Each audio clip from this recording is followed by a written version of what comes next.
Radio صدائے حریت جموں و کشمیر آپ سے مخاطب ہے محمد طارق خصوصی اپڈیٹ کے ساتھ۔ محمد اشرف صحرائی کا حراستی قتل۔ انسانیت کے قاتل اور ہٹلر ثانی نریندر مودی اور اس کی فسطائی جماعت بی جے پی نے ظلم و بربریت اور سفاکت کی انتہا کی ہے۔ محمد اشرف صحرائی، جنہیں گزشتہ برس جولائی میں گرفتار کر کے بدنام زمانہ ادمپور جیل منتقل کیا گیا تھا، مختلف عوارض میں مبتلا ہونے کے باوجود انہیں نہ تو علاج معالجہ کی کوئی سہولت میسر تھی اور نہ ہی گھر والوں سے انہیں ملنے دیا جا رہا تھا۔ لواحقین اور رشتہ داروں نے حال ہی میں جیل میں ان کی بگڑتی صحت سے متعلق تشویش کا اظہار کیا تھا۔ یہ خدشہ گزشتہ روز درست ثابت ہوا جب 80 برس کے بزرگ رہنما کی موت کی خبر سامنے آئی، جو پورے مقبوضہ جموں و کشمیر میں جنگل کی آگ کی طرح پھیل گئی۔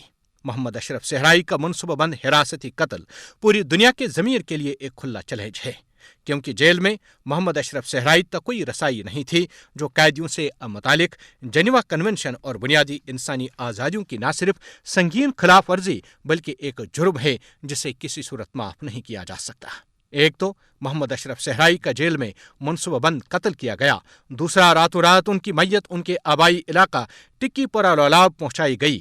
پورے علاقے کو گزشتہ روز ہی محاصرے میں لے کر چپے چپے پر بھارتی وردی پوش گنڈوں کو تعینات کر کے لوگوں کی نقل و حرکت پر پابندیاں عائد کی گئیں۔ بندوق کے بل پر رات کی تاریکی میں ان کی تدفین کروائی گئی۔ نہ روشنی کا کوئی انتظام تھا اور لوگوں کو محمد اشرف صحرائی کی نماز جنازہ میں شرکت کرنے سے روکا گیا۔ صرف گھر کے چند افراد جنازے میں شرکت کر سکے۔ اے اہل کشمیر، یہ وقت گھروں میں بیٹھنے کا نہیں، نکلیں اور بھارت کا نظام ظلم نیست و نابود کریں۔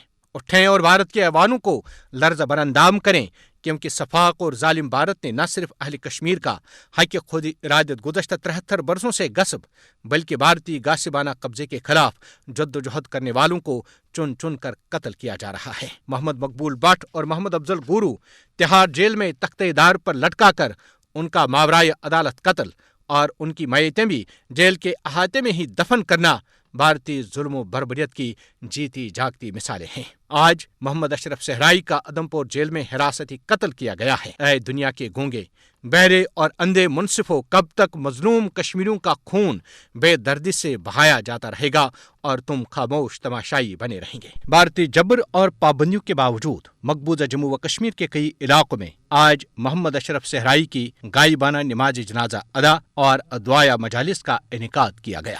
آزاد کشمیر، پاکستان اور دنیا بھر میں محمد اشرف صحرائی کی غائبانہ نماز جنازہ ادا کر کے دنیا پر واضح کیا گیا کہ بھارت کے غاصبانہ قبضے کو کسی صورت قبول نہیں کیا جائے گا۔